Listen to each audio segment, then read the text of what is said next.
Yo, I'm Val, he's Nate. We are the Vacuous Perspective and we're back. And Nate, here we go. I like how you put back at the end of your phrase instead of starting with it. Yeah. No, mix it up. Mix it up. I'd like to formally open the meeting. Oh, well. What do I have to say there? Yep, approved. Noted. Let the record show it is 8:01 p.m. on Tuesday, 7th of February. Attendees. Previously mentioned, Val and Nate. That's right. Absentees. No absentees. No absentees. This is very formal. Emails. Do we have any emails?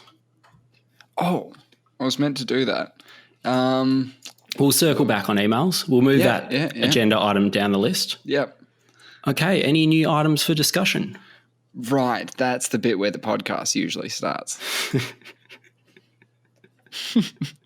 Hey, this is I don't know how much you want to go into it, but this is the last week before the ritual.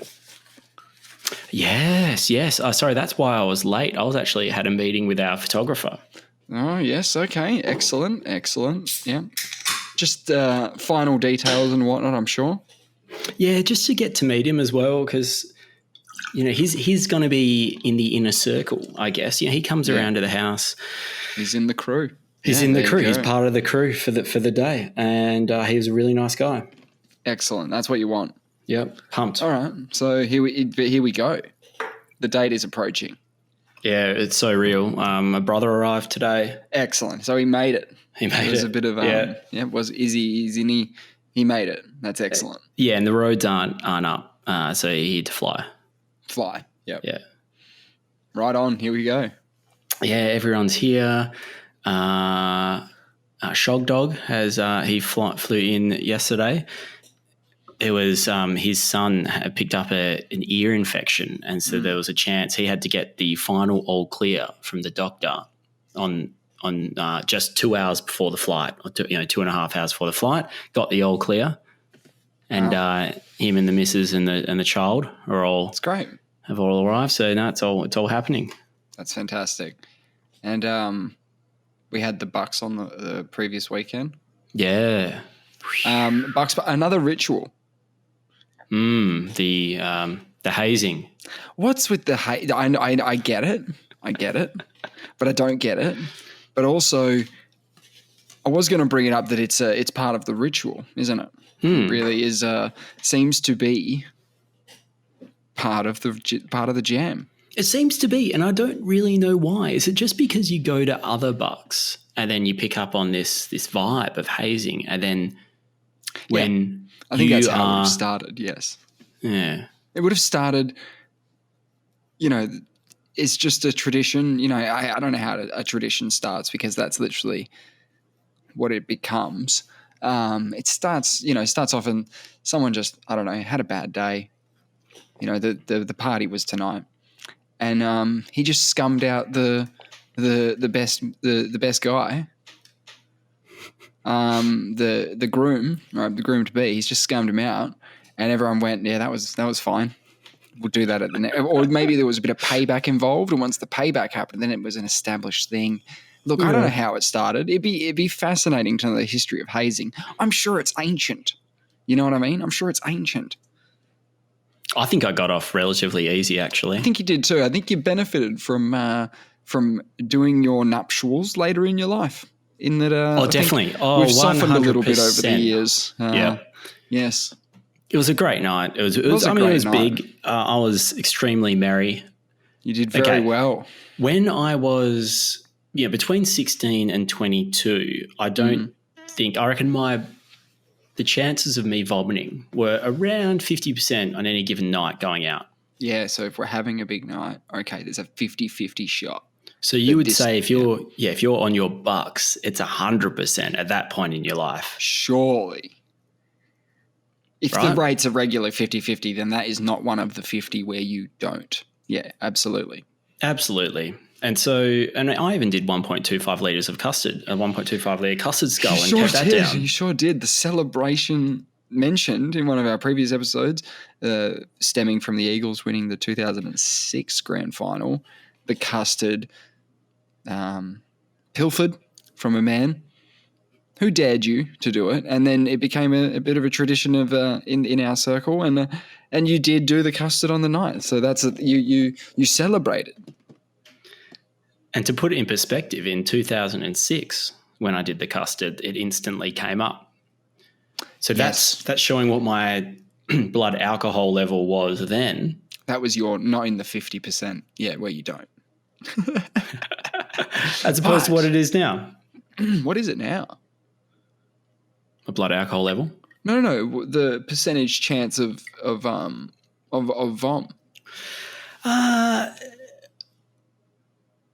I almost don't remember the last time I vomited from alcohol. There you go. It's a once in a decade type event. Right. Are we way down in the numbers? Oh, we're way down. I think it'd be unlikely. I'd almost have to be sick or something because I just don't want to drink that much. I have no reason to do it. Sure. The only time I've vomited in the last few years was because of plane flights, believe it or not, and I did manage to get home both times before I did complete the vom. But from alcohol, it wouldn't take much for me. I remember I did go out one night, had one beer, vom the next day at the hostel. That was hilarious. Couldn't believe it. So I had one beer. Was that in Melbourne? It was the one. Yeah, it was in Melbourne. Yeah. Yep. Well, okay, I didn't vomit, right? But isn't girlfriend that picks the me up. completing of the custard? Isn't the custard tradition?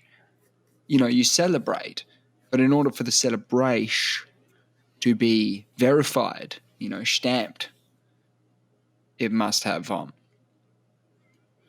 I see what you're saying. In a way, it does. And I wonder whether it's healthier drinking 20 beers and then a custard and vomiting, or drinking 8 beers, drinking a custard and not vomiting. Not vomiting. Right. I may be better off getting shit-faced and then vomiting. Yeah. And I do want to get off the topic of vom eventually. Yeah, no, but just before we do, I didn't vom, right? But no. So the fiance picks me up, got home about 2:30.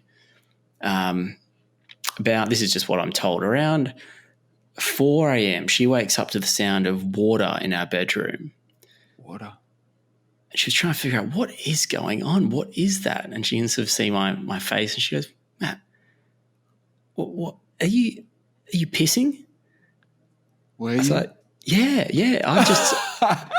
I was just taking a steaming piss on the bedroom carpet.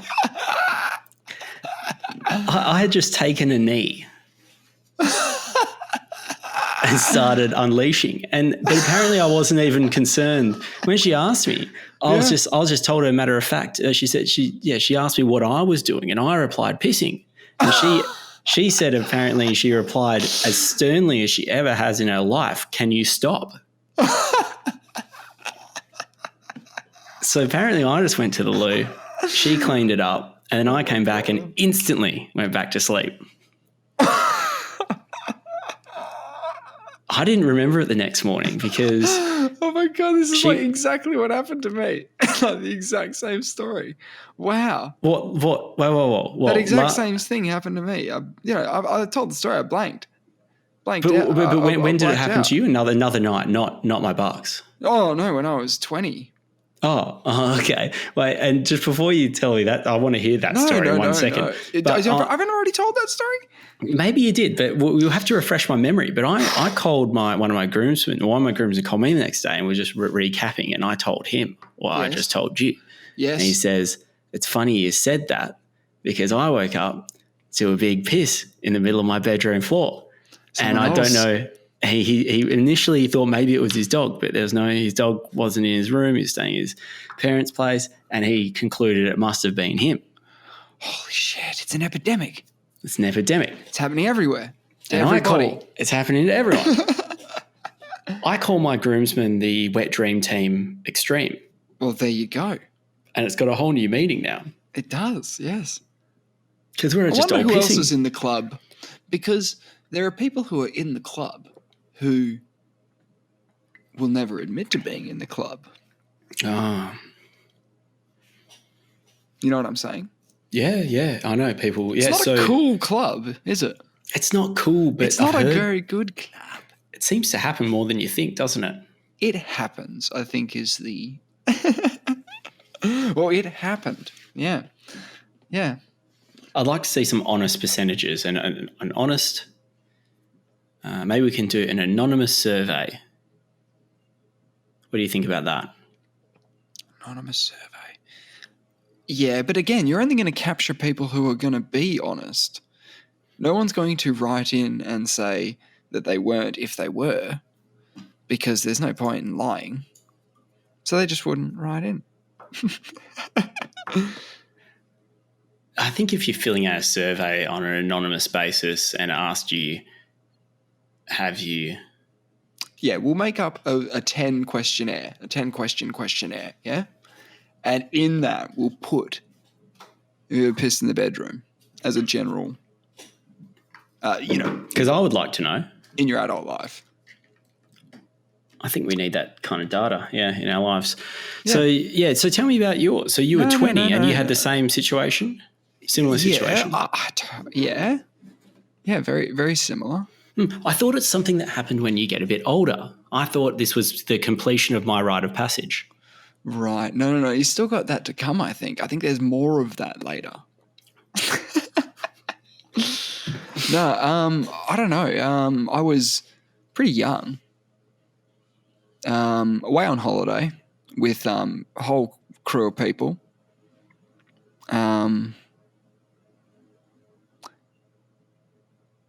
Drinking a lot.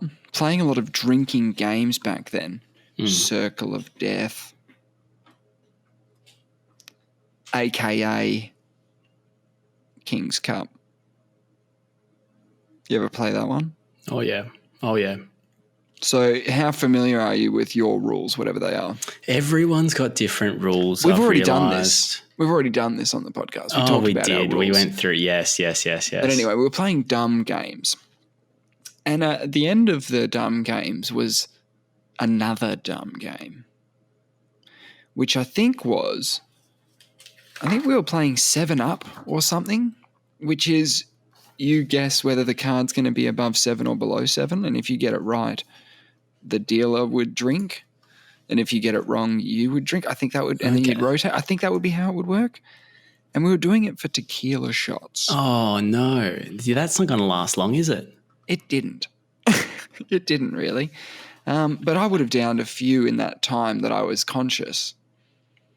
And retired to bed, right? I'm done. I'm cooked. Had enough. But apparently I'm not done, because apparently I tried to engage in sex with my then girlfriend at the time. You tried? Tried to. Tried and failed. Well, a condom was placed and the sex had begun, and I assume whatever, right? Nothing. And all I remember is waking up in like the middle of the night and I turn to my then girlfriend. I say, someone has been having sex in our bed. Why'd you say that? Why did you think that? It was all damp, like it was sweaty or something. Like it was all sweaty and Where was damp. the condom? Can I ask where the condom was at this point? Well, this is what was discovered later, is that the condom was still on me for a time until I would have urinated.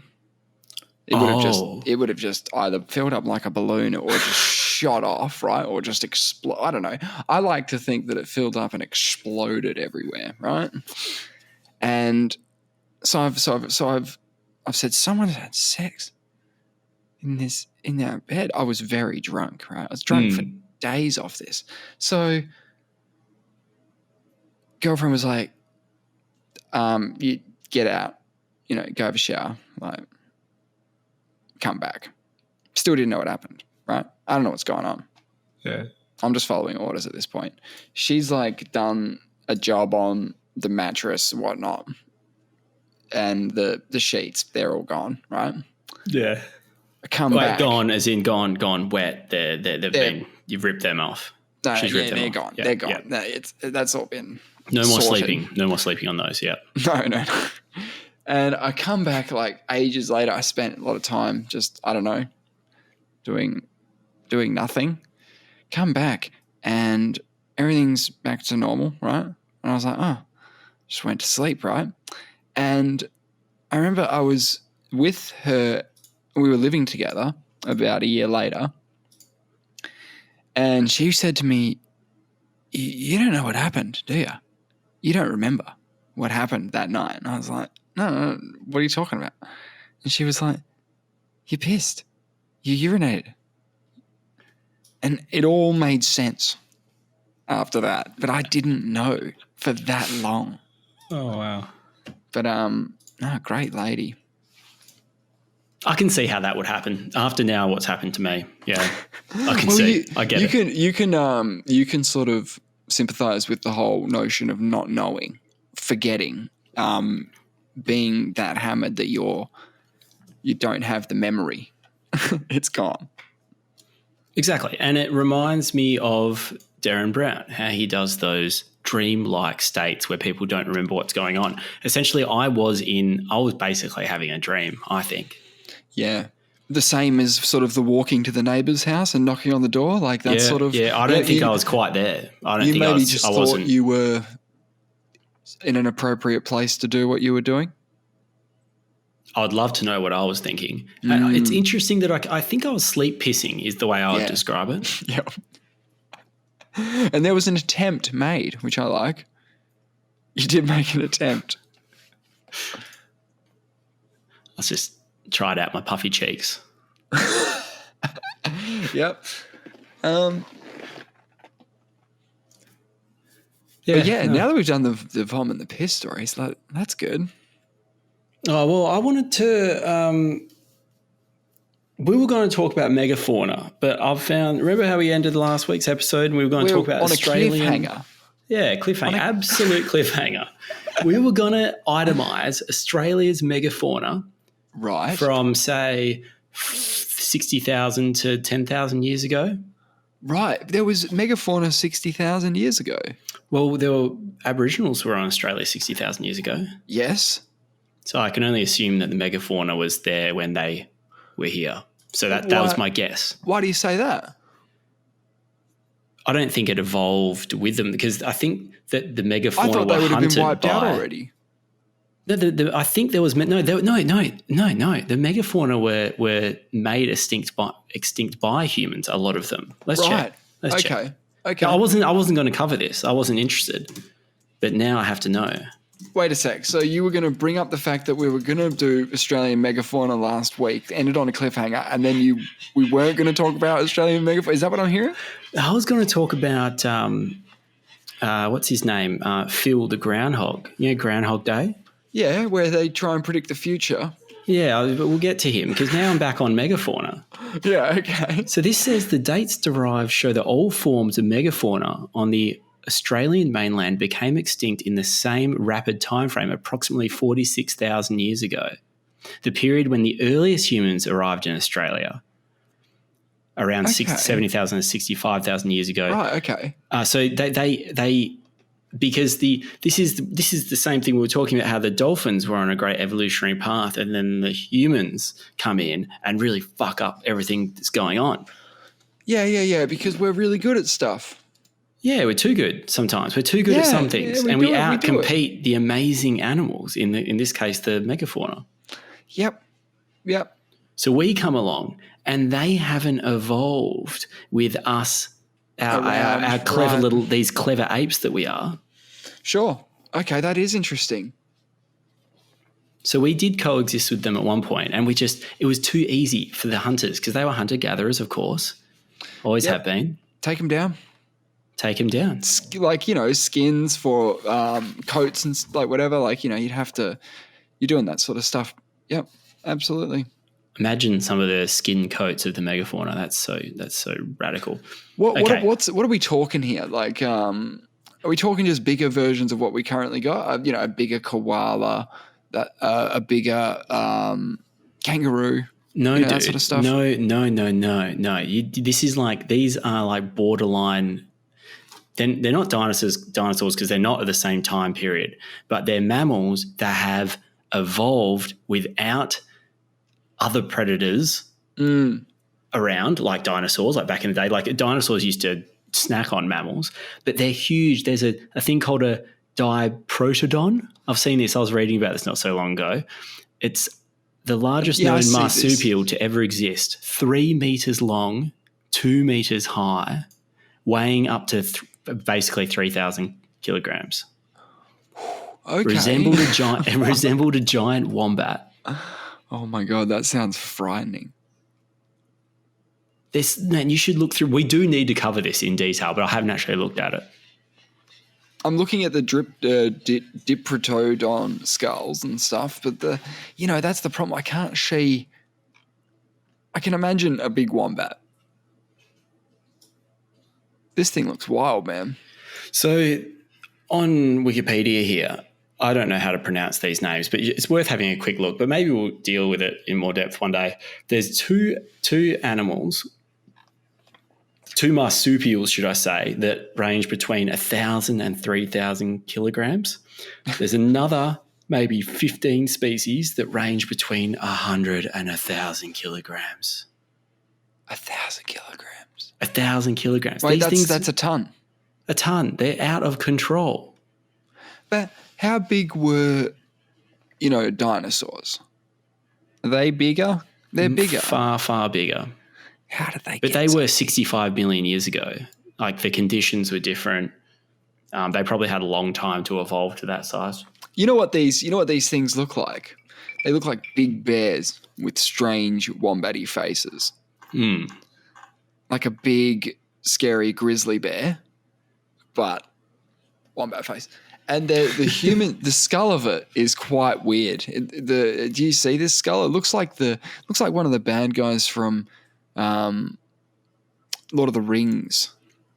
Is this the diprotodon or is this? Yeah, the diprotodon. Oh, it's fascinating. It is. But let's deal with something that's a bit more closer to home, right? Right. How do you pronounce? You would have seen this word before, but the Groundhog Day, the groundhog feel. Yeah. They call him. I don't know how to pronounce it. It's PUNXSU. Yeah. TAWNEY. Yeah. How do you pronounce that? Punxsutawney. I don't know. Like I just know the movie Groundhog Day. And it's Punxsutawney Phil or something like that. That sounds right. Let's go with that, Punxsutawney. But where does that word come from? Where do they pull that from? I don't know if it's because you couldn't just make that up, could you? That can't just be a name. Isn't it the place? Oh, that's probably it. Let's find out. Isn't it the place? I have to know now. It's in what state's it in? Tawny. Oh, Pennsylvania.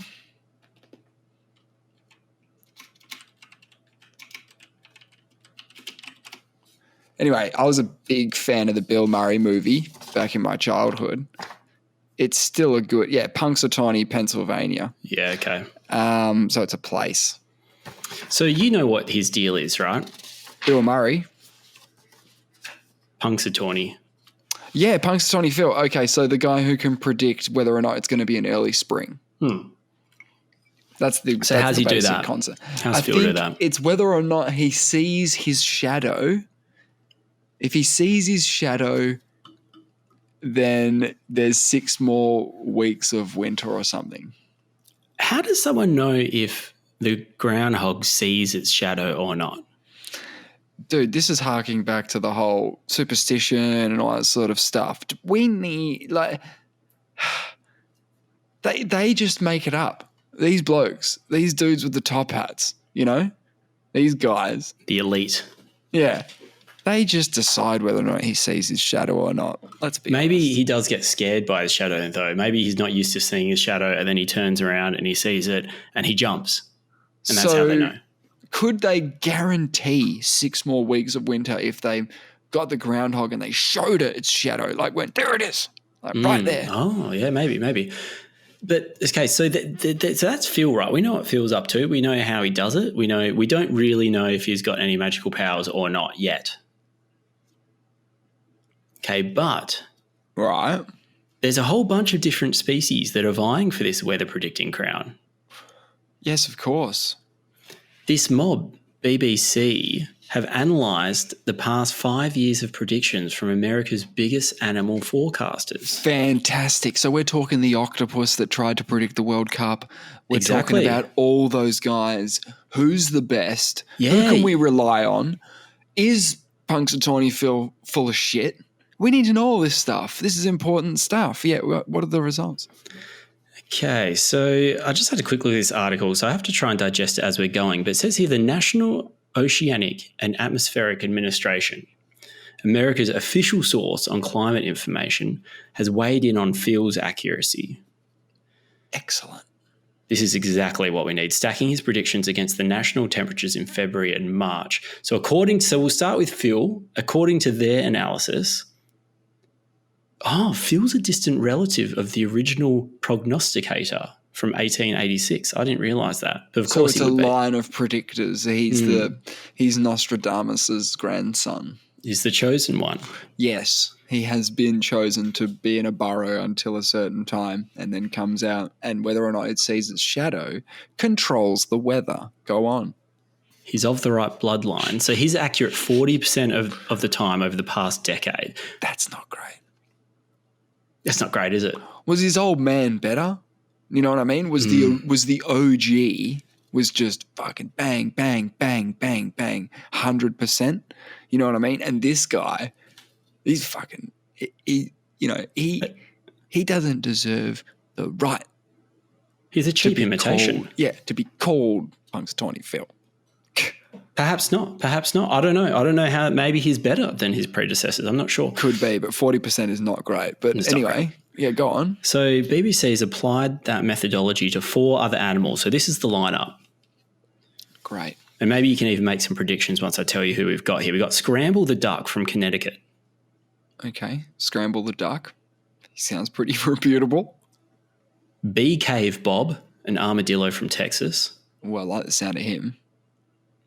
Sand Mountain Sam, an opossum from Alabama. Oh, they're frightening. What? Opossums? Yeah. Really? Yeah. I don't know what they are. That was a spelling mistake. So how I describe an opossum, if you're riding around in Red Dead Redemption 2 and you get really scared because something's screaming at you, but you don't know what it is, and it's not deadly. It's an opossum, and it's screech. It does a screech. Who says he can't learn anything from video games? There you go. Yeah, bang, bang. Spot on. And the last one, number 4, yep. Snohomish Slough, a frog from state of Washington. Where's the octopus? Where's the dolphin? Where's the smart animals? We need the smart animals predicting shit, not these fucking... No, guys. but one of them might be smart. Which one? Well, we don't know. So you're right. You're quite right. So it says here, if the animal saw its shadow and predicted an early spring and March temperatures were above average, they considered that a correct prediction. I see. This is their their criteria. Sure. Yeah. Okay, so Phil, accurate 40% of the time. Do you want to make a prediction? So you've got Scramble, BK Bob, Sand Mountain Sam, and Snohomish Slough. I hate the names. I wish I just knew the animals, but I'll go with the armadillo. Okay, duck, armadillo. No. I'm going to go with the duck. I'm going to go with frog. the duck. I'm going to go with Scramble the duck. Okay, so Phil was 40%. That's our benchmark because he's got the royal bloodline. So you can assume that he's got some skill. Yep. Perhaps more than your average groundhog. Yep. So the frog, Snohomish Slough, was accurate only 20% of the time. 20%? 20%, that's it. How do you even get a gig predicting stuff if 20% is your hit rate? You think you would just give up on him, right? Flush him. As a predictor, maybe. Yes. Okay, now the really spot-on forecasters. This is what you wanted. You want the smart ones. We want someone we can trust, yeah. Bee Cave Bob the armadillo and Sand Mountain Sam the opossum were both 100% accurate over the past 5 years. Holy shit. I like that probability there. That's really good. So it's the first one to fail. You dump them. It's either the opossum or the armadillo at this point. Yeah, we should actually monitor this. They're predicting if it's going to be in early spring. Same thing as Punxsutawney Phil. Yeah, all predicting the same thing. All predicting the same thing. So Scramble needs to be put to death because never actually got it right. Wrong every time. Right, so that's it for him? Still going, still predicting, as far as I understand.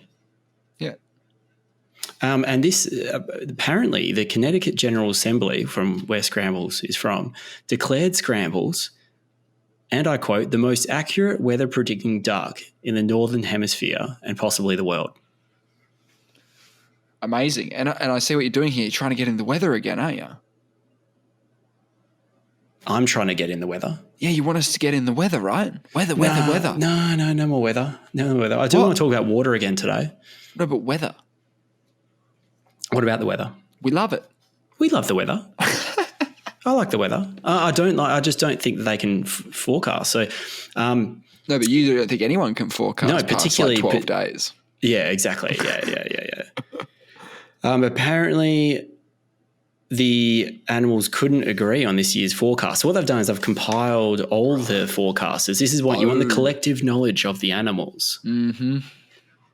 Scramble the duck was the only one to predict 6 more weeks of winter, but Scramble's never got it right. So Scramble's a 20% hit rate. Yeah, okay. No, Scramble's got it wrong every time. Oh. The frogs got it on 20%. If you get it wrong every time, you just know that it's the opposite of what you do. So that's kind of getting 100%. Yeah. You know what? The Scramble probably doesn't understand the rules. He's like, wait, do you want me... You want me to do the one I think it will be or won't be?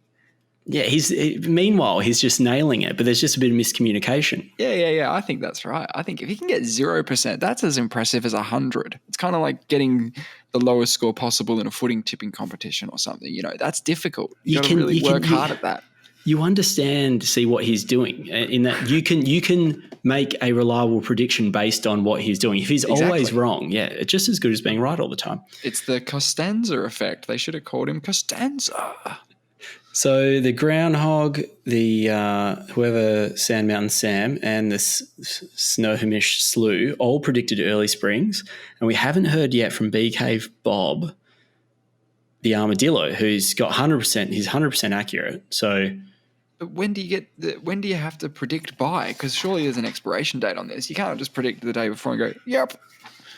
So it's got to be. I think you're trying to. Yeah, you do have to at some point. You have to predict whether there's going to be. Yeah, you do have to at some point, don't you? But yeah, I just found that interesting that there was other animals that are having a crack. Why should the groundhog be the only one? Why you don't want him to have a monopoly on this market? And competition's a good thing. I don't want to bring a downer on the whole thing, but people for the ethical treatment of animals object to the event, claiming that Phil is put under stress. They suggest replacing Phil with a robotic groundhog. How do we feel about that? That's dumb. Why is that? Well, Phil's got pedigree and he's probably treated like a prince. Do you think he's stressed about seeing his shadow? Is that can't be real, can it? I think that removing a groundhog from its burrow or it coming out, right, and you grabbing it and putting it in front of thousands of people and going, rah, like in the movie, that could put the animal under stress. I mean, it's only happening once a year. Like, it could forget about it and relive its trauma all over again. Yeah, it's hard to know what the groundhog's thinking, really, but yeah, there could be some trauma. But if he predicts correctly, he probably gets a reward as well, wouldn't he? You'd think so. Like, you were talking oat bags, right? Yeah, or maybe a little, a little carrot or something. Nah, man, he's in it he's not doing this for the money or the fame. He's doing it to be the best predictor he can be and to honour his his lineage, you know, to be a good predictor as best he can be and to leave a line of strong predictors for the future. What about this? Let's get 1,000 chickens, because no one really seems to give a fuck about chickens, right? We kill them like by the droves. Well, apparently, yeah. Okay, let's get 1,000 of them, okay? Why do we need 1,000 chickens? Hear me out. So we get them to do a 50-50. Yeah, Okay. Yep. Heads or tails. Yeah, heads or tails. Who knows whether they see their shadow, don't see their I shadow, see what you're whatever trying it to is. do. You want a bigger sample size. Yeah. How many times do we have to do it before we can put a chicken in front of someone and say, this one's made... Yeah, the probability, how many cycles? Right, so how many? So we go, okay, 500, 250, 125. What's half of 125? 60, bloody 2 is close enough. 31, 15, 8, 4, 2, 1. Okay, 1, 2, 3, 4, 5, 6, 7, 8, 9, 10. Okay, so if we have 1,000 chickens... Yes. Chances are we can get it to have 11 50-50s. Yes. And we can have this golden chicken that we can put out there and say, this one's predicted a 50-50 11 times in a row. In a row. And now it's ready to do your prediction, whatever that is. Exactly. Yeah. And so he's the best chance we've got at a good guess here. Because I wonder how many of these animals are out there in the world doing 50-50s right now. And we always hear about, the octopus that got, 5 World Cups in a row, right? Right. You know how you do this? Because it does sound a bit unethical, but to make it slightly more unethical, we make it into a reality TV show called The Hunt for the Greatest Predictor, right? Yes. And we could even replace the chickens with, get this, people. Squid Games. Well, yeah, but you're just guessing 50-50s, right? But at the end of it, you've got this super predictor, right? He's ready for the big prediction, which is the series finale, which is where you get him to predict something, I don't know. Important. Important or profound or something. Okay, that's great, right? That's season 1, okay? That's season 1. And then we do something similar season 2. Yeah. But then after we've done like 4 or 5 or 6, you get all the winners together. Right. And you do the best of the best. The best of the best, right? And then you've got that one, right? And, you could do interviews with them. They could say like, man, I haven't predicted anything in a couple of weeks. I'm a bit nervous because I haven't really predicted anything lately, but I'm ready to go. And here we go. You just copy the Ultimate Fighter's sort of way of doing things. Okay, and we do a men's competition. Okay. And a women's competition. And then once we do the best of the best of the best, and you have the best man and the best woman, right, then you get them to copulate. Showdown. No. They have a baby. Oh, they have a baby. And it will never be wrong. That's season 5 or something? What season's that? Well, it'll be quite a few seasons. Yeah, because you have to do the men's and the women's. Yep, get it done. Then they have to have a baby. That's done in the season break, obviously. Yeah, no, it's good. And then we can make whatever predictions we want successfully. Yes. Oh, yes. Okay, so you're trying. Okay, now we're trying to get. The problem we've got is we're just all breeding, and none of us are good at predicting. So we're just spreading these genes around. Right, the bad predicting genes. No wonder we don't know shit. We can't figure stuff out. I'm so bad at betting. No wonder we're relying on groundhogs and octopi and stuff to get predictions done. We're pretty bad at it, right? Terrible.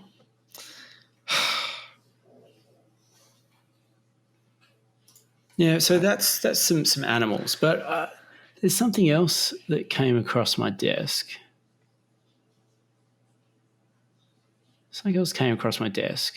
Which was very interesting because we like water here at the Vacuous Perspective. We do. Yes. We've talked about water quite a lot.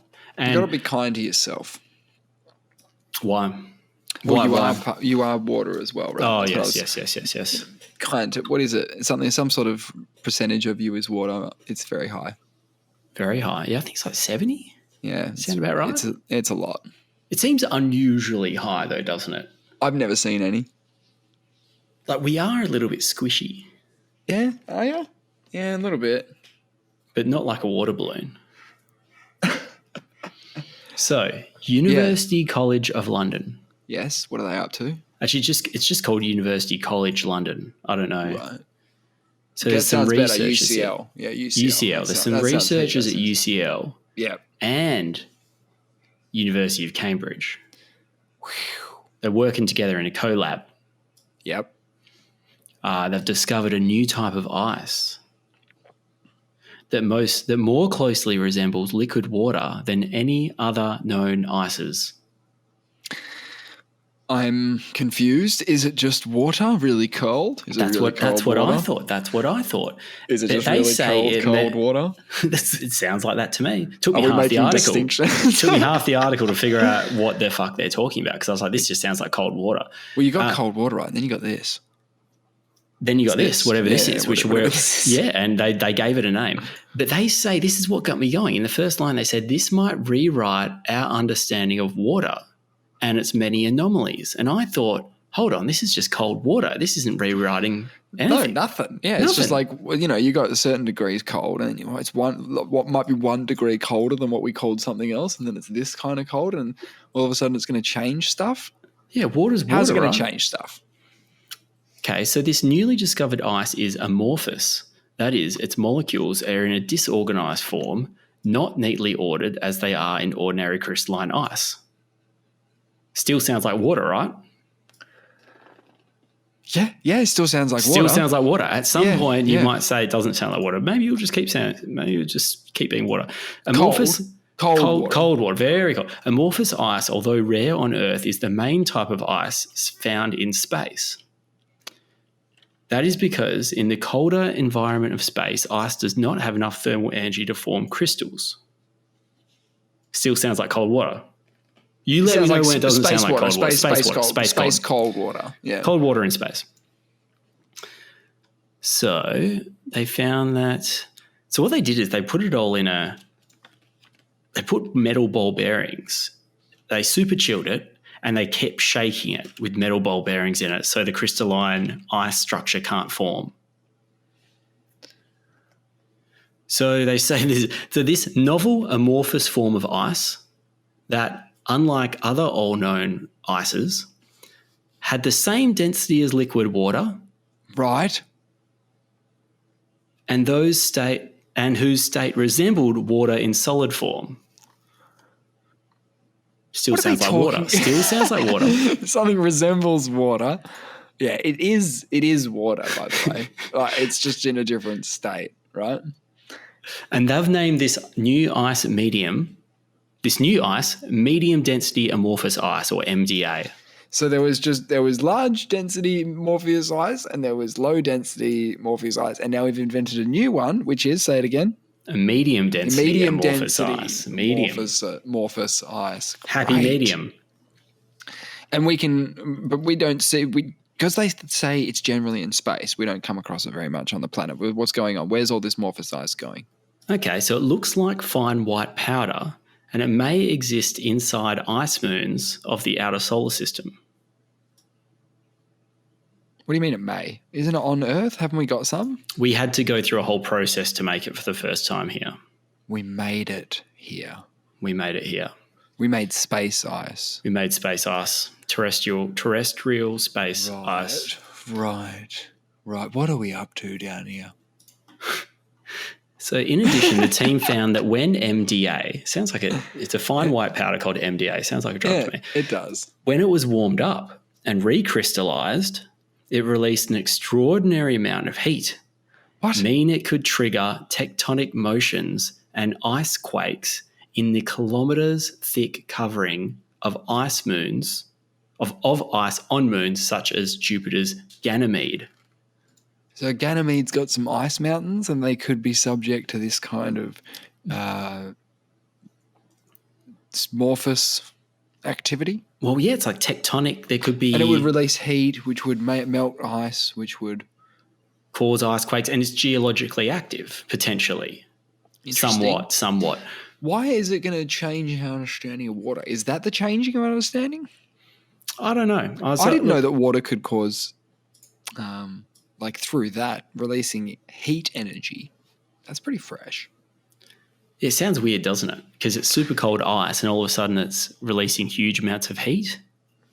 Yes. But that's the recrystallization. When you start warming it up, it starts recrystallizing. Right. And so what are we doing? It's ice water is in a high energy state, even though it's super cold. Are we going to chuck these thermal in heat. Trains? I don't know what we're going to do with it yet. I don't know. I've got some. Yeah, what? Rockets. Space water rocket. Yeah, so when you get to one of those moons, you can take off from it with the resources on the planet, on the moon. Maybe. It's weird that you say that they're on the Jupiter's moons and not like our moon. So it must be a distance thing to the sun.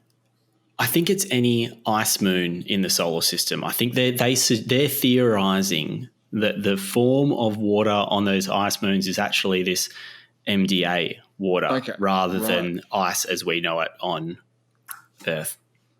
But we can make it, so they can go and get fucked as far as I'm concerned.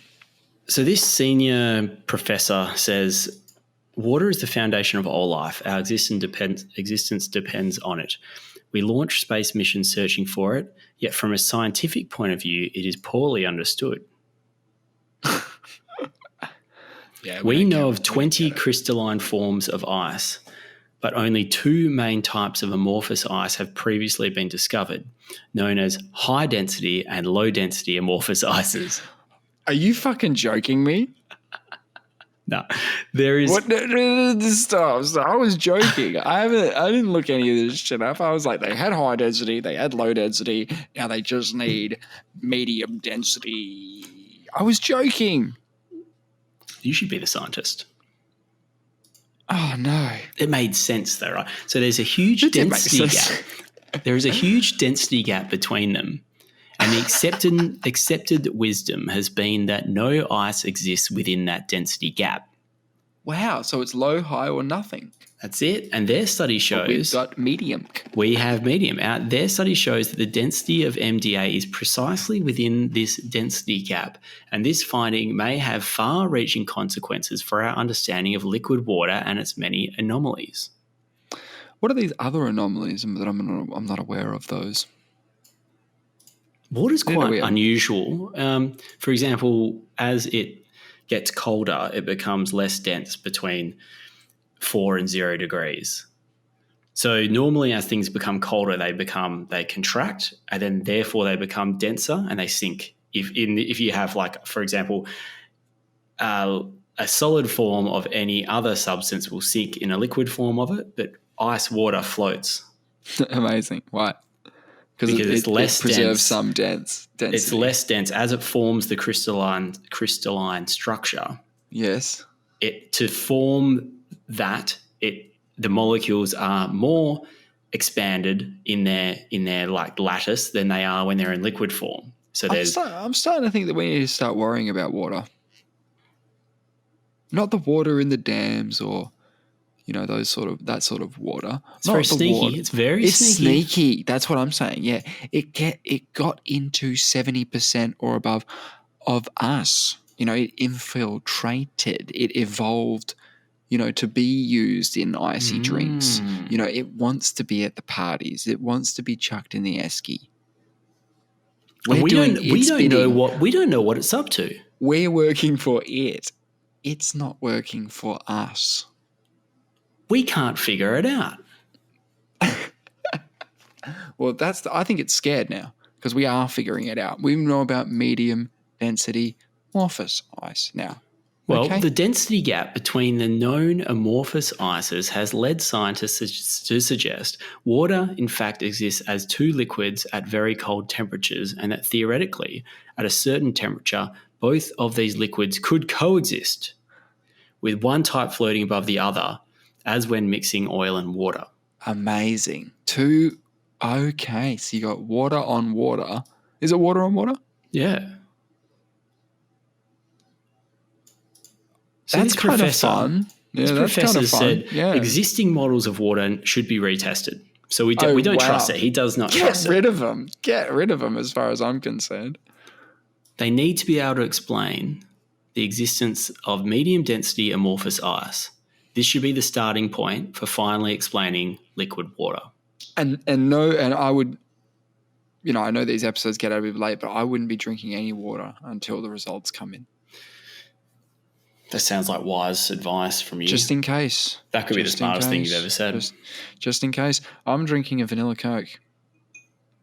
Yeah, I'll stick with I've got a Sunkist actually. So stick with the Sunkist. Stick with ultra processed foods until until we hear that.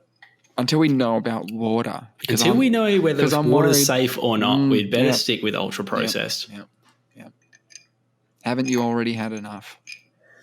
It's my Oh water shit! slogan. There's an ice block in this. Okay, here we go. Nah, I think it evolved to I think it wants to be in those drinks. I think it loves it. It floats. That's an evolutionary trait. It's a survival mechanism. Exactly. Anything it can do. Yeah, so I thought that was interesting because I thought we had figured water out. Oh, I thought we would have figured water out by now. Yeah. But apparently we've got no idea. No idea what it's doing on space or on Earth. Now we're confused about what's... when we will. We know about this medium density stuff now, so boom. You know what else I've got a bit of a problem with as well? No, what's that? Balloons. Oh, yes. I hear balloons are enemy number one. Well, apparently there's been a few balloons over the United States and other things over the last sort of 6 or 7 years. Since how many? How many balloons? 5 have there or been? 6? Yeah, 5 or 6. Okay, old Chinese.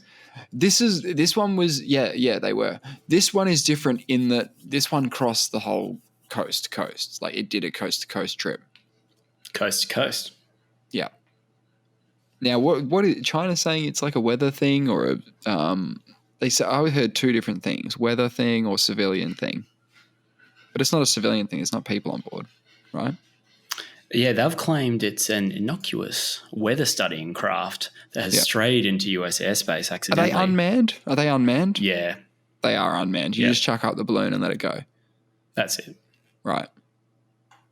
Well, I know some F-15s shot it down with a missile. That's right. That's what I heard. Sidewinder. Yep.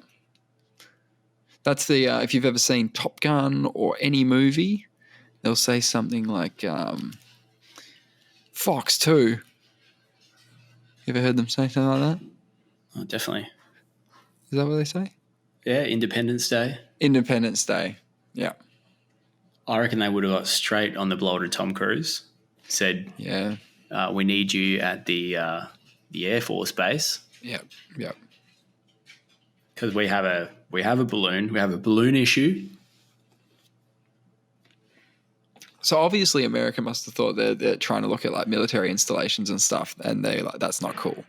I did read that on previous occurrences where balloons did fly over United States, China was able to recover the balloons. Oh, not this time. No recovery available on this particular one. Makes you wonder why they would want to recover the balloon. I mean, it's just sending data. So it's probably, they probably don't have, VHS tapes on it and stuff. It's probably pretty robust in that sense.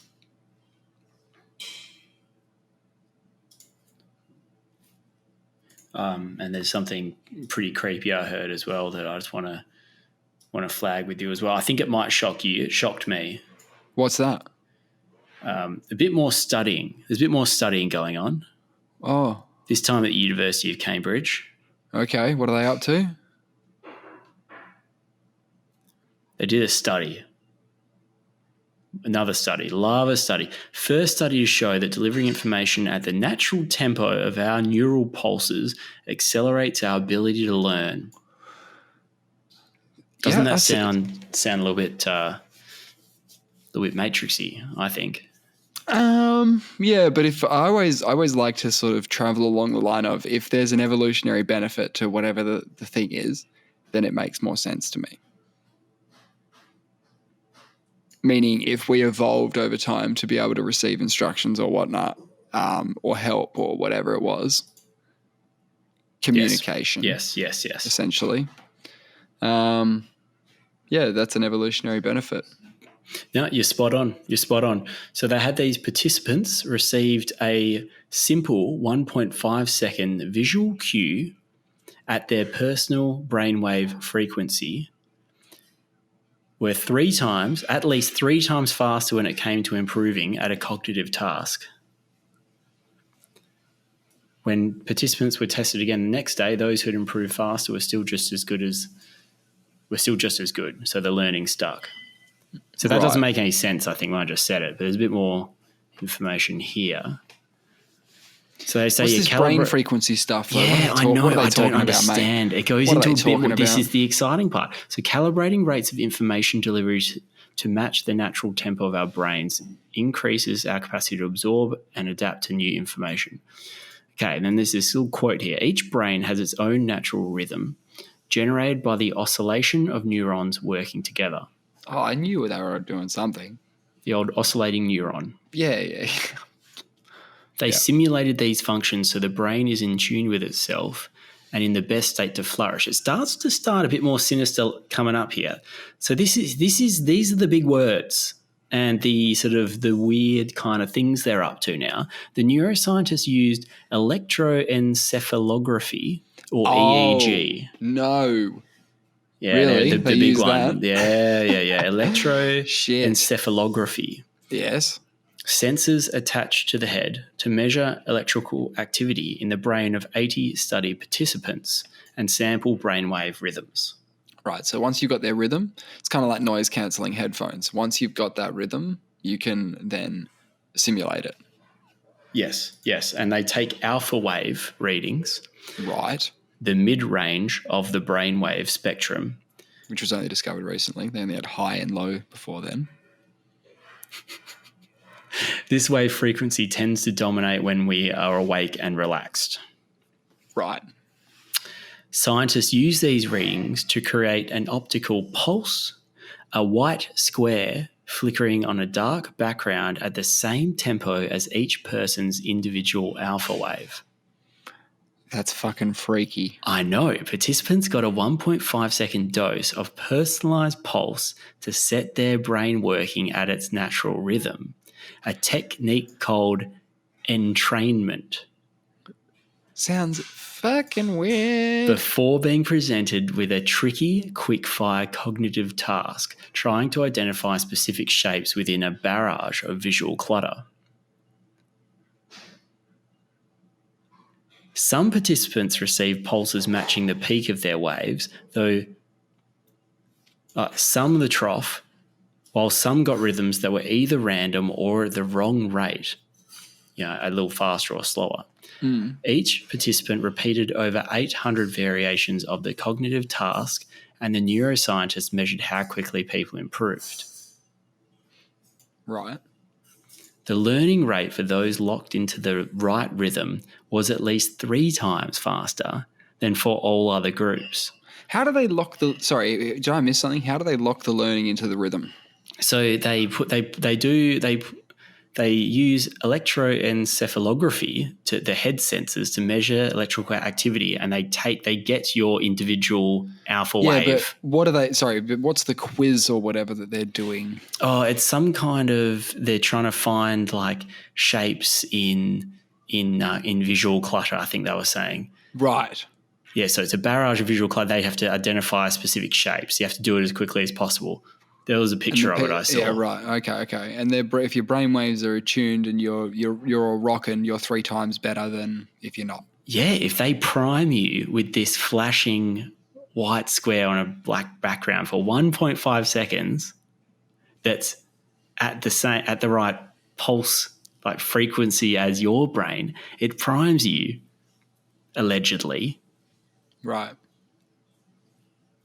So we all need an app on our phones that has a little shape on it that flashes with the pulsing of your brain, which you've already had measured by the app previously. Exactly. And what, it'll get you into a more focused state? Well, it improves your learning rate. And by then 3 times. Yes, and then apparently when participants returned the next day to complete another round, those who learned much faster under entrainment had maintained their higher performance level. So it has a strong and lasting effect. How long? Good question. Don't know. Well, they reckon that it primes your neurons and puts them in a state of high receptivity. Receptivity. That's a good one. Oh, it's pretty interesting though, right? Because they I'm say always this down is for where downloading the brain. Let's do it. Oh, it sounds really creepy though. They argue that potential applications for brain wave entrainment may sound like the stuff of science fiction, but are increasingly achievable. While our study used complex EEG machines, there are now simple headband systems that allow you to gauge brain frequencies quite easily. Would you be prepared to strap on an EEG, measure your brainwave, hook it up to the app? For the purpose of this conversation, absolutely. But no is the answer. It doesn't sound right, does it? No, I don't like it. But the study though. Yeah. You know, do you think there's anything? Why do you not like it? What are you thinking? No. I'm all down for it in an eventual sense because, like, it seems like humanity's at a crossroads. Yeah, where we're starting to figure out the human brain, you know, and it's going to go either one way or another. And you might pick your path, and I might pick mine. You're either going to become like a cyborg with a chip in your head. You'll be the chip guys. Or you'll be another form of brain hacking that doesn't require a chip in the head. But it will all be about the brain hacks, right? I was going to say, you have to hack to compete, right? That's right. So you're going to have to do it in one form or another. But some hacking, like you say, the more invasive hacking with... But it might be more effective. Maybe far more effective. And you're there looking at a little picture on your phone. Pulses of light. And they could do that too. Like a caveman. They could do that too. They can look at their app as well. Oh, they don't even need to because they're plugged in. They're plugged in. Yeah, that's primitive stuff. Yeah. You have to use your hand. It's like a baby's toy, right? And talking about the future and stuff, I treated myself to watching the first episode of Star Trek the other day. Yeah? Just to see what their vision of the future was. Because I've never watched a Star Trek TV show, right? What year was that? It's in the 70s. Okay. It's got to be. Or it's the 60s, right? I don't know what I was watching, right? I think it was just called Star Trek. That's why, and it was Star Trek Season 1, right? And I thought, like, from all the things I've heard about Star Trek, it sounds pretty cool because they live in a sort of utopian society where there's no sort of, like, countries or anything. It's all like humanity is one thing and everyone's cool and there's no money anymore and all that sort of stuff. It's all that sort of jam, right? Anyway, the first episode, it feels like the first movie, which is like the passing of the torch to a new captain. This guy's coming to the end of his tenure. You know, it's about him kind of like, this is my last sort of hurrah as captain kind of thing. But wasn't that progressive on board the ship? Like, I would have thought if humanity had come together as one and we, threw away all the nukes and we got rid of money, that the captain would have been a bit more not as surprised to see a woman on the bridge, as he put it. What did he say? So what happened is there's this a girl comes onto the bridge and goes, "Oh, hey, Captain, like message for you," kind of thing. Like, I've got a message for you, and he goes, "Yes, that'll be all." And she kind of walks out, and there's another girl who's on the bridge, right, with long curly hair, just gorgeous lady. And she's like, "Who was that back then? Who was that back then?" She was like, "Oh, she's so-and-so. She's replaced so-and-so," right? And he's like, "Yeah, just never got used to seeing a woman on the bridge." And he's talking to the woman, who's on the bridge about this. It's like, ugh. And then says, of course, it's different for you. Yeah. Yeah, isn't that nice? It's different for her. That's lovely. What a future. Sorry, why is it different for her? Because I don't know, they were old friends. Maybe I don't know. It's the first episode. I don't know why he's so cool with her being on the bridge. If he's so anti women on the bridge, I don't get it, man. It's a weird. It was weird. It was really weird. Some cultural phenomena transcend time and space. I didn't watch the whole episode. It was like an hour and a half long or something. So I didn't watch the whole thing, but I sort of got the gist of it. It was kind of, the man trap. That's what it's called. And it was about like, I don't know, aliens they find. But I'm trying to find the actor of who was the captain in this thing because it's not William Shatner. It's a different guy. And who came in to replace him? William Shatner. Of course. That's what I thought. But I think that's eventually. I don't really know. I didn't watch anymore. But I should. Was William Shatner surprised to see a woman on the bridge? Did he come on and say, "What the fuck is going on here? Get off my bridge"? I'd have no idea, man. Maybe he brought the progressiveness. Yeah. Okay. Ladies on the bridge. But it was really funny. Because I thought they were progressive, and in the first episode, it's just like, what the hell is a woman doing on the bridge? Supposed to be the thousands of years in the future. Yeah, but we're still it's not. Maybe they did a full circle. Yes. On that one. Original air date 1965. There you go. 65. Is Star Trek still going? In one form or another. Yeah, they're still making movies. They're still doing TV shows. Yeah. Is there one, has a woman been in charge yet? That's a really good question. We'll have to ask our resident Star Trek nerd that one and get back to you if there's been a female lead on Star Trek. I'm surprised they haven't done an all-female space Star ship. Trek. Well, when they redo the movies and they do them all female? Yeah. Yep.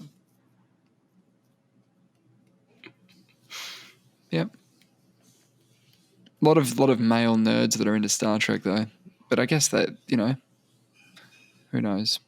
They'll do every idea. It's been put out in the public sphere. They'll do everything. I was watching the Truman Show the other day. Yeah. Oh, what a movie! I remember liking it. I remember having it. It's a good movie. It's a really good movie. But I can see different things now when I watch it as an older man than when I would have watched it in 97 or whenever it came out, Yeah. Well, it's very interesting. Very interesting. So it came out in 97, you reckon? I don't know. Is that a guess? Yeah. Okay. I figured like 92 98. is okay. Yeah, if that's fair enough. Okay. I think it's just a really good movie because it's kind of there's no reveal for you, the audience, that the Truman Show is on television. They're telling you at the start, like, he's unwittingly on a TV show. He's been there since he was born. It's fucked up. Like, it's totally fucked up. They built in all these anxieties into his character, which they were forming through his childhood, of the trauma of losing his father at sea to drowning and all this sort of crazy stuff to prevent him from ever wanting to leave this place. And his mum's still there. Cruel. And his dad's still alive because he's an actor, apparently. I still don't know how they got the baby. Like, I think they adopted the baby. I think the studio did. So I don't even know if it's his mum. Who's his mum in the thing? Anyway, I don't know. Maybe I missed that part of the movie again. But it's the attention to detail is really good. And the first tell, and this is the only reason I'm bringing this up, the first tell that he gets that something weird is afoot is he's about to take off in his car to go to work in the morning, and like a stage light falls out of the sky and like lands in the middle of the road. These heavy lamps, they'll kill you, if it hits you, but it misses, right? Obviously, hits the middle of the road, and Truman walks over to it and picks it up and it's got a label on it. And I'm all about labels on things like that. Love that. Love seeing a label. The label is Sirius 9 or something. Sirius, like the star. Sirius. Oh, like yes, our yes. closest. Isn't it one of our closest stars? I think it's one of the brightest ones in the night sky. I think it is the brightest one. So that tells you like what they're doing. Like they're making a night sky out of stage lamps at very big distance to make that one star. That's Sirius. And if that light goes out, they got to go fix Sirius 9 or whatever, because then otherwise, if the astronomer in Truman comes out and he goes, wait a sec, Sirius is in the wrong spot, then that'll fuck the whole gig up. They would probably just prevent him from getting into astronomy, just as a safety measure. But no, it's so good watching him unravel it all and escape, and it's great. Such a good movie, man. Yeah, no, you've got me thinking about it now. I wouldn't mind rewatching that one. Jim Carrey not being he's being completely wacky, but because he's meant to be or is playing a genuine person in a fantasy world, his silliness is like forgiven because it's Jim Carrey, but he plays it really well. And it was around the same time that he did The Cable Guy, which is a much more serious movie than he was used to. Have you ever seen that movie? Yeah, I think I have, but it's that one doesn't. Yeah, it's a weird one. I'm not even sure if I have. Not 100% sure. So is Jim Carrey okay? Like, what do you mean? Is he okay? What's his go? He's an unusual cat, isn't he? Yeah, he is. What's he up to? I've seen a few things. I've seen a few weird things. Oh, in June 2018, Carrey was cast as Dr. Robotnik in Sonic the Hedgehog video game. Yeah, film Sonic adaptation. the Hedgehog. Yeah, so that was one of those game to movies that actually popped off and people really enjoyed. Enjoyed so much that they made another one with Jim Carrey again and all of the cast. I'm sure they did a great job. I haven't seen it. I haven't watched many of those. Even though I had a Sega when I was young. So I played Sonic. Did you play Sonic? I loved Sonic, which makes me think I'm surprised I haven't watched either of these two. But they say Carrey's portrayal of Robotnik was praised, some considering it as one of his best performances in years. Wow, there you go. So what did you play Sonic on? My next door neighbours that I played a lot of video games with had a Mega Drive. Mega Drive. Oh, that would have been great. Yeah. Did they have Tailspin? No. What's that? Is that Sonic's friend? No, it's another cartoon from the mid-90s. Tailspin. With another tailspin, spin it. Dum dum dum dum dum dum dum dum dum dum dum dum. No, you don't know that one? No. Well, some people just experience some childhood trauma. What's the game like? Awesome. Like, I just remember it looking really good because Mega Drive looked so much better than the Sega Master System 2 that we had at home. So when we went to a friend's house and they had a Mega Drive, you're like, wow, look at the graphics. What you're talking about is 8-bit versus 16-bit, I think, at that point. So cool. Very cool. Very cool. But does that mean your first console was a Nintendo 64? My first console, I'm just wondering if I had a Super NES or not. No, I think a 64 was my first one, but I played a lot of Super NES with friends and things like that. Sure, but then the 64 came in.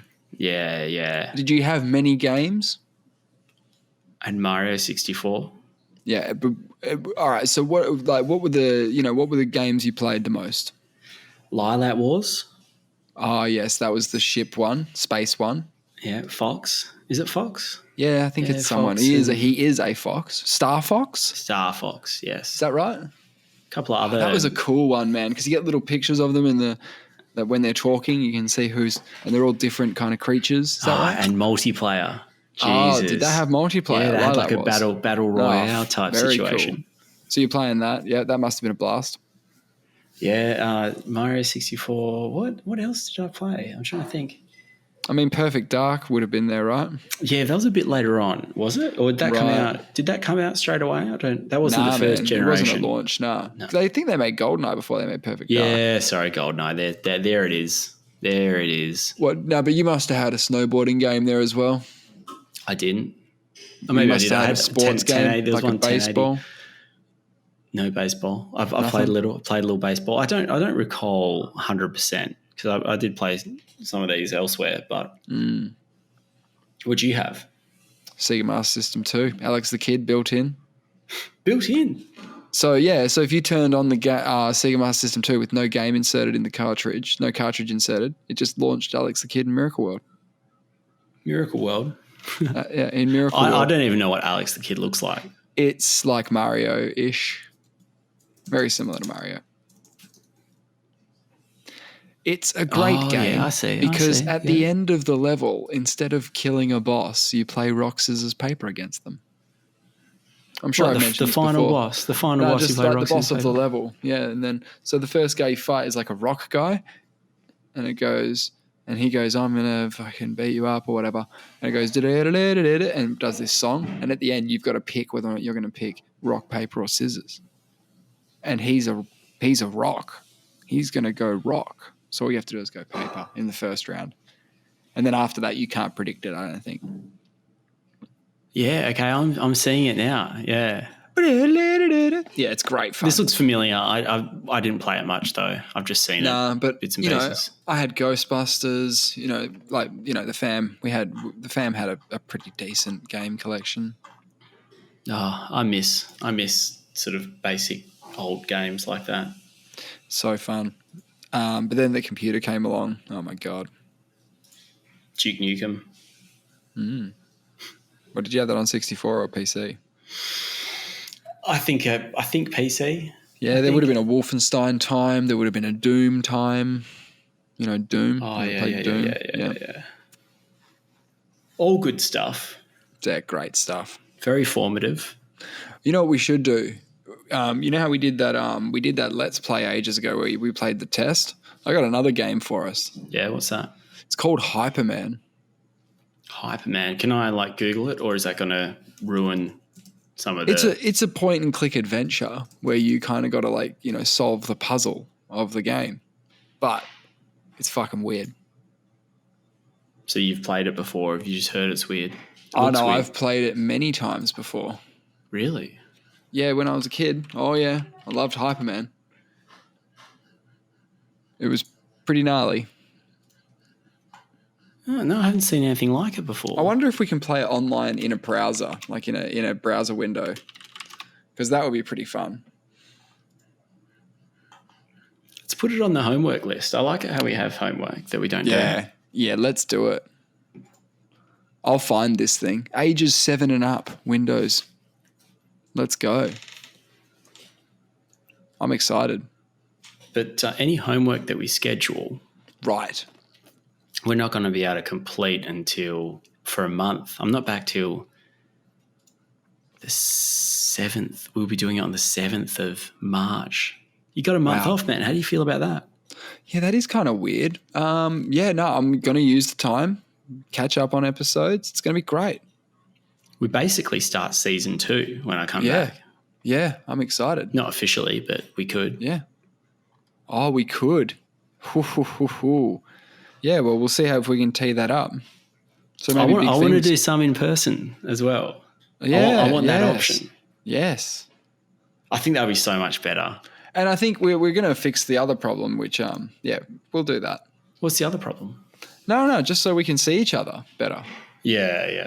So we're going to work on that. Have to put some thought into that. Yeah, so homework. You heard about these earthquakes in Turkey, right? Yeah, a lot of Syria. People. Man, they are big. What are the numbers at the moment? I mean, I don't like to focus on the death count, but it just keeps going up. Well, I thought it was around it was between 4,000 and 8,000, man.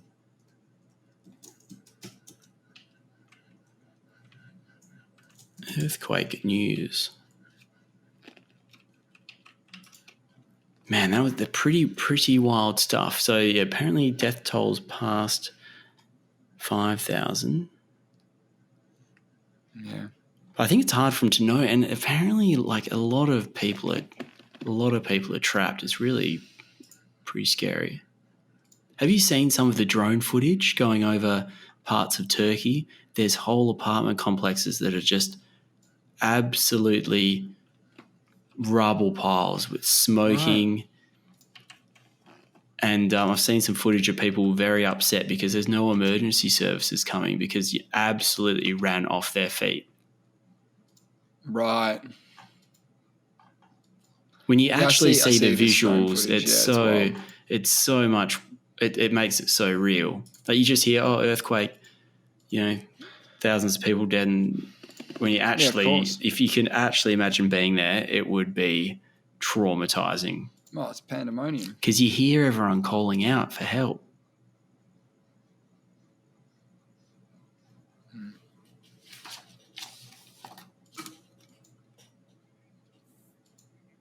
There was a dude's been charged with treason under the Treason Act or whatever in the UK. He apparently walked onto the grounds. He did a Michael Fagan, is it? Was it Michael Fagan that went in there and tried to have a cup of tea with the Queen? Yeah, it did. Go into her room with a broken ashtray. Yep. That's right. Well, this guy turned up at Windsor. Yep. With a crossbow and said, "I'm here to kill the Queen." This was in 2021 on Christmas Day.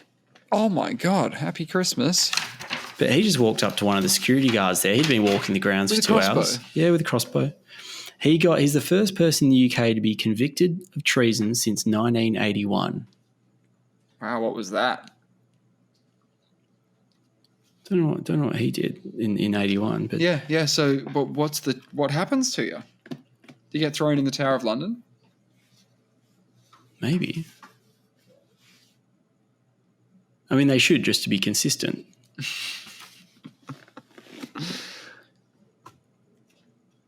Apparently, a bit of a throwback to Star Wars here for you. Yeah.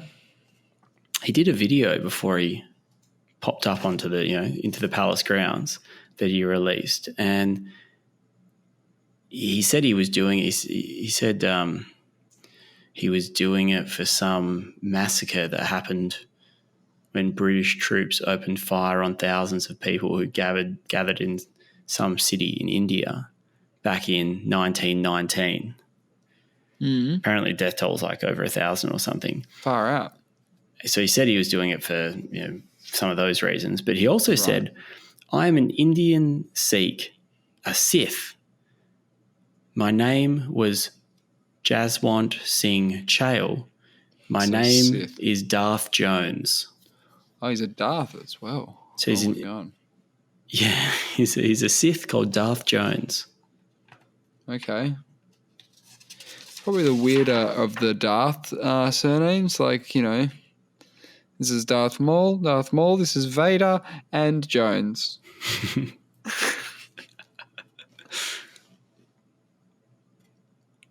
Just so you know. What did Darth Jones want? He wanted to just walk up and... I think he wanted some retribution. Christmas. He wanted some retribution for the massacre. So he jumped up a nylon. Treason.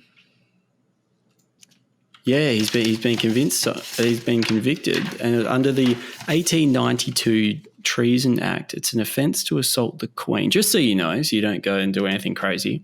Right. It's an offence to assault the Queen or have a firearm or offensive weapon in her presence with the intent to injure or alarm her or to cause a breach of the peace. So his problem was telling them that he's there to kill the Queen. Right. That's where he put his foot in it. Mistakes were made.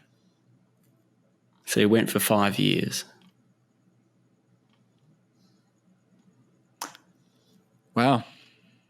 Oh, actually, I don't know. It says in 1981, this other dude, Marcus Sargent, was jailed for 5 years under that Treason Act. Yeah, Mark Sargent. Isn't he the Flat Earth guy? Well, this guy's Marcus Sargent. And it's This guy really went for it. He was firing blanks at the Queen when she was riding down the Mole in London. Fuck. In 81. Now that would be pretty terrifying. With a gun? Yeah. Oh, no. And then the last person before him. Oh, so he got done. He got done. He went for 5 years. So the last person to be convicted under the separate and more serious 1351 Treason Act was William Joyce, also known as Lord Haw Haw. Yes. Who collaborated with Germany. Yep. Wow. In the Second World War. How'd you know that? I found a page called High Treason in the UK, and there's a picture of him having a nice nap. A nap? Why is he napping? He's just having a nice little William Joyce having a nice little, like his profile picture on Wikipedia is just him having a nice little blanket. He's got a nice pajamas on. He's just he's in prison. Committing treason after capture. Committing treason would be exhausting. Surely that's not something. Oh right, yeah. The emotional and physical toll. And you are tired afterwards. Yeah. Absolutely. You do need a nap. Last time I committed treason. Yep. I had a great slumber. Yes. You would have worked up quite the appetite for sleep. For rest. Yes. Criminal status of William Joyce executed. Executed. Criminal penalty? You guessed it. Death. Oh. And he was just a collaborator. Yep. Hey, what was that? You used to be able to click trending now on Google or something. Oh, yeah. You want to see what's in? You want me to get what's how in do the you news? do that? Yeah. Let me just see if it's working today. Sometimes it works. Sometimes. Because we get different things as well. We would get different things. Let's see what's in my thing today. Tekken 8, Nina. Chat GPT Android app. Boeing plane crash. Oh, yeah. Did you hear about that? That's down No. south. First Boeing 737 to ever go down in Australia. Wow, what happened? I don't know. I think it was a firefighting plane. Oh, no. Yeah, it was a Boeing 737 water bomber. Oh, that's quite gnarly. Oh. No, there's some patch notes for a game, which I don't play. How does that get in there? It's of a similar game type to things that I would play, maybe. Australian men's cricket team. What are they doing? What are they doing? Aaron Finch's retirement. Right. Oh, have you heard that there's bears on Mars? I did hear. What are you talking about, Brad? There's Water bears on Mars. No, just regular bears, yogi Oh. types. Get fucked. Check it out. How long have they There's a been there? bear face. The Mars Reconnaissance Orbiter has spotted a bear on Mars. Get fucked. Wait. Oh, are you talking about on the surface? Yeah, it's just a structure of a bear, but that It is that all is a the bear. evidence. That is all the evidence I need to It's a see. bear. Yeah, that is a bear, all right. But you know, there's a very famous Mars picture of the face on Mars. You know this one? Yeah. And they've taken pictures of it with better cameras since then, and it doesn't look like a face. Yeah, anymore. I thought that might be the case. Yeah. No, I'm pretty sure. Didn't Google have a Google Mars at some point? Like a Google Earth? You could go all around Mars? Yeah. Wait, there's a Google Mars. Yeah, there's a Google Mars. Hell yeah. I definitely want to check that out. Does it look Yeah. the same? Like, does it look as good? The resolution can't be as good as the Earth It's ones, not as right? good. But still. Yeah. Wait, what am I looking at right now? That's Mars. I think I'm somewhere else. But I'm looking at a heat map of it. Oh, okay. So you can select visible, infrared, elevation. So I'll just pick visible. And, you can sort of scan around. And Why is it just a strip of it? because that's a circle. It's a circle. Why doesn't it look like... It's a never-ending circle. I don't know. It's a globe. Why don't they make it thicker? Thicker? Or is that the whole... Where's the bear? Where's Mount Olympus? Where's the bear?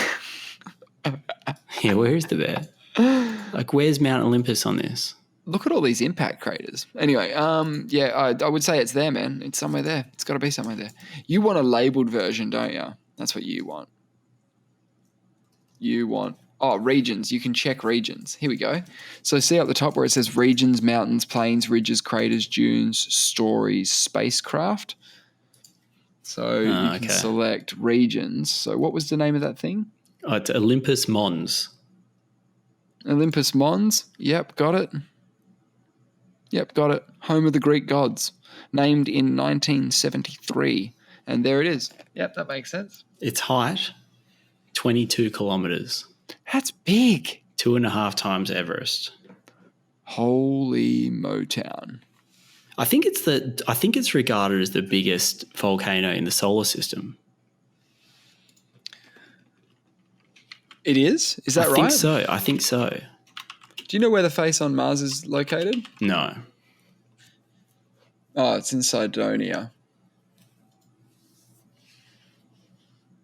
Which isn't one of these places. Is Cydonia an area in Mars? Yeah, it's a region, yeah. That's why it's or is it a mountain?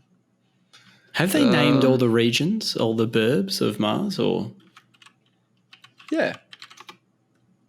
Yeah, I just typed in Cydonia. You can click on the face of Mars and you can zoom in and it gives you a higher resolution picture or an article linking it to it. But no, you can't really tell from Google Mars. You can't really tell what's going on there. I'm pretty sure that Mars has, the biggest, I want to say volcano, I want to say even mountain. I think because, volcanoes cause mountains. It must be something to do with, maybe it's because it's got firstly, it's not a gas giant, so it's actually rocky. Yep. But you don't have water erosion and maybe not as much wind erosion. So as things develop, they don't get eroded as quickly. There must be something going on because I'm pretty sure Mars also has the biggest, what do you call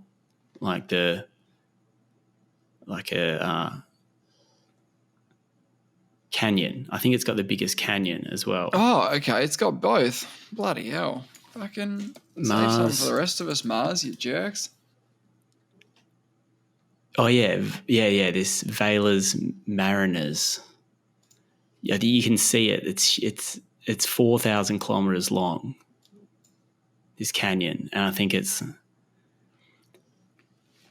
a system of canyons that run along the Martian surface, 4,000 kilometers long, 200 kilometers wide, and up to 7 kilometers deep. It's one of the largest canyons of the solar system, surpassed in length only by the rift valleys of the mid-ocean ridge system of Earth. Oh, right. We've got it. We got it. Get fucked. Mars, that is, go and chomp. Got him. Don't know how that was caused, but I don't know what causes a big trench, but we'll figure it out next time. Yeah, that'll be next week. Also, checking the emails. No new emails. Oh, look, we'll have an email before I get back. Yeah.